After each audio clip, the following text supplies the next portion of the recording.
मांगो मत, ऊपर वाले को अपने हिसाब से देने दो। इसी पर प्रकाश डालने वाली यह कहानी। किसी राज्य में एक राजा रहता था। राजा अक्सर गांव-गांव जाकर प्रजा और लोगों की समस्याओं को सुनता था और उनमें सुधार की पूरी कोशिश करता था।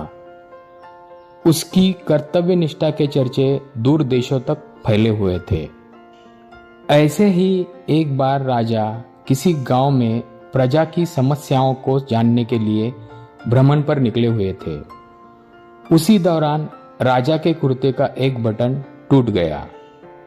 राजा ने तुरंत मंत्री को बुलाया और आदेश दिया कि जाओ, इस गांव में से ही किसी अच्छे से दर्जी को बुलाकर ले आओ जो मेरे कुर्ते का बटन लगा दे। तुरंत ही पूरे गांव में अच्छे दर्जी की खोज शुरू हो गई। संयोग से उस गांव में एक ही दर्जी था जिसकी गांव में ही एक छोटी सी दुकान थी।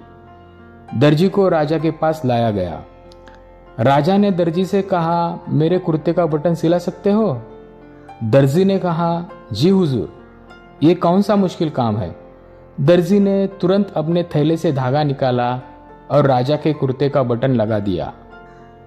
राजा ने खुश होकर दर्जी से कहा, बताओ तुम्हें इस काम के कितने पैसे दूं? दर्जी ने कहा, महाराज, ये तो बहुत ही छोटा काम है, इसके मैं आपसे पैसे नहीं ले सकता। राजा ने फिर से कहा, नहीं, तुम मांगो तो सही, हम तुम्हें इस काम की कीमत जरूर देंगे। दर्जी ने सोचा कि बटन तो राजा के पास ही था, मैंने तो बस धागा लगाया है, मैं राजा से इस काम की 2 स्वर्ण मुद्राएं मांग लेता हूं। फिर दर्जी ने सोचा कि मैं राजा से अगर 2 स्वर्ण मुद्राएं मांगूंगा तो राजा सोचेगा कि इतने काम के इतने सारे पैसे मांग रहा है, कहीं राजा ये न सोचे कि बटन लगाने के मेरे से 2 स्वर्ण मुद्राएं ले रहा है तो गांव वालों से कितना लेता होगा। यह सोचकर दर्जी ने कहा, महाराज, अब अपनी स्वेच्छा से कुछ भी दे दे। अब राजा को भी अपनी हैसियत के हिसाब से ही देना था ताकि समाज में उसका रुतबा छोटा न हो जाए। यही सोचकर राजा ने दर्जी को 2 गांव दान में देने का आदेश दे दिया। अब दर्जी मन ही मन में सोचने लगा कि कहाँ मैं 2 स्वर्ण मुद्राएं मांगने की सोच रहा था और कहाँ तो राजा ने 2 गांव का मालिक मुझे बना दिया।